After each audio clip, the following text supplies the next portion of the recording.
we have the opportunity to make a habit of empathy, to recognize ourselves in each other. If you kind of scan back over your life, are there moments where you kind of learn something about empathy, like saying, oh, I just learned this lesson about the nature of empathy?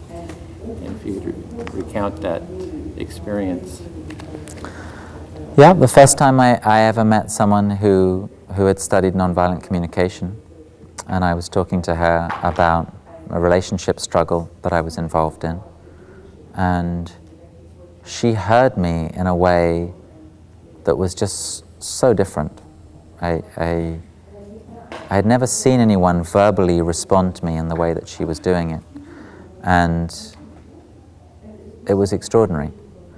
And what was extraordinary was that I was brought back deeper, further into myself. I'm used to saying what I say, and as I say it, it leaves me. And then it is in the other person, and the other person will respond some way, and the focus of attention is there. But something in the way that she heard me and accompanied me brought me deeper into myself. And at the end of the few minutes in which I was expressing myself and being heard in that way, I had a very, very clear, specific sense of what I wanted to do next. And the thing that I wanted to do next was something that I wanted to do because I believed that it would increase the sense of connection between me and the other person with whom I was confused at that moment. So that was a very clear, transformative experience for me. In terms of exploring the theme of the topic of empathy, how would you go about kind of exploring that theme? What would be your kind of approach for kind of gaining a deeper insight into the experience? I like to invite people to participate in a very simple exercise where they share with each other something that is important to them that has happened recently. And as they share, I ask the person who's listening simply to listen. And at the end, I ask them how it feels. And I don't think I've ever done that and not heard a large number of people saying, it feels really good to be heard. And I take that as a clue, and I follow that deeper. And what is it about being heard that's so good? Well, I'm seen, I become visible, I'm understood. And people give that language, which I think is everybody already knows. And my understanding is that they are describing a sense of being supported in being myself, being supported in being at peace with reality as I'm experiencing it from this viewpoint. And that is profoundly empowering. And once we are empowered, we transform, because that's what's the most fun to do. We support the things that are working for us, and we engage with the things that aren't. So I prefer to invite people to experience the quality that we're calling empathy, rather than talking about it or illustrating it or telling stories about it, because it's a taste for me. It's a taste that I want to learn to savor in more and more detail and more precision, like people who taste wine can identify all these myriad different aspects of the taste behind wine, and layers of taste that emerge over time. I want to become a connoisseur of that process of being in connection with someone, which supports action in that way. And so I'm interested in deepening that for myself and in sharing that experience with others as best I can. There's a lot of new science out now about the mirror neurons. I just wonder if you've been following that? Yeah. And how have you made the connection between what you're doing and that science? Yeah, I read some fascinating research just last week. People who discovered that playing a recording of a child crying to that same child does not provoke that child to cry. But when that child hears a recording of other children crying, then they do cry. So the levels in which we are organized in such a way as to be aware of our interconnectedness, I think are very, very deep, and we're only beginning to get an understanding of how that is an essential element of our sociobiology.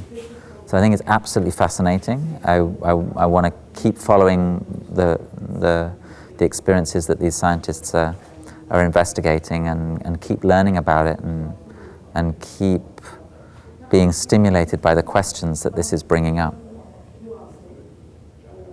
And make the connection between what the scientists are discovering and the kinds of things that Obama has been saying, which places empathy as being a key aspect of our ability to live together in community, relate to each other. From what I understand that he and other people are saying, is that empathy is almost a precondition for citizenship. The ability to be able to recognize what I want, articulate it, and negotiate with other people to get it in a way that works for them. The ability to listen to other people expressing what it is that they want, despite the way in which they express it, through action or through words, however tragic, however violent the forms that they use, and then to support them to articulate it, and then to negotiate with them in a way that leads them to have those needs met, for society to be organized in a way that is aligned with their values. This ability to listen empathically to myself and share it with you, to listen empathically with you, especially when you appear to be totally different from me, and work with you in order to meet your needs. This that I understand that empathy is about is an essential aspect in our ability to live together.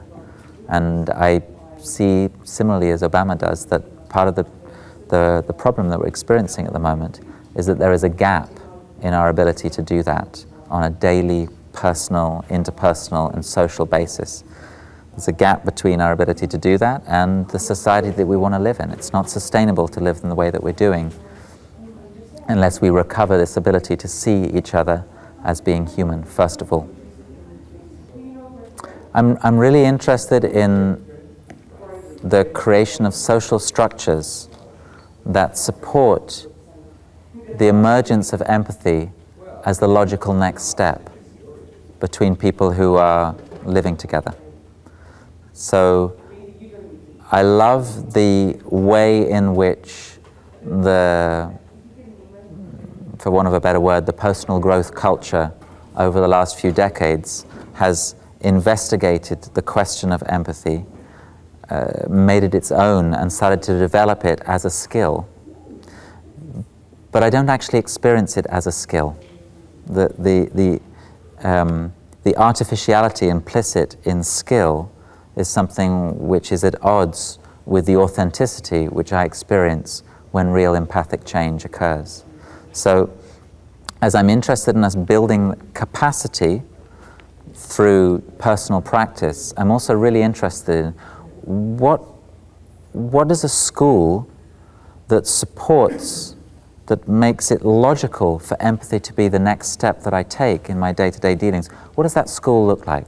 What is a family in which empathy is the logical next step when disconnection or emerges or conflict becomes painful? What would a justice system look like where it makes sense that empathy is at the heart of the way in which these people come together to create balance, safety, and inclusion for everybody? So I'd like to invite people to start thinking beyond the intra and interpersonal and start questioning, what does it look like to set up social structures which are designed with the intention of creating the conditions for empathy to emerge? The restorative circle work that I do is my attempt to do that investigation, but it's just the first few seconds of whatever needs to be done. So I'd like to invite people to join this investigation.